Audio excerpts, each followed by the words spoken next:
leku baten eseta dagoen kuadrilla, jubilatu kuadrilla bat, edo erosketa gilea irtetzen den emakumea, siesta bat egiten nahi dana edozein tokitan harrapatzen dugun persona bat, eta horren atzean istorioak ikusten ditu Jon Markelek. Berak berea kontatzen du, baina nahi luke ikuslek nork berea osatzea. Nei asko gustatzen zena hiriko historiak dira. Eta gertun dauzkeun hiria, gertuna daukatena Donosti da, Donostiko irudi asko daude, eta Bilbo, Gasteiz, eta gero Madrid o Bartzelona bezalako hiriak, ez. Eta hoiek bezala, Ordizien, Usurbilen edo Getxon egindako argazkiak ere badauzka.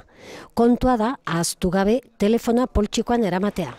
Telefonoarekin, disimuloak da, jendea ez da konturatzen eta saiatzen zena argazki hori lapurtzea, edo momentu hori naturala lapurtzea, ez.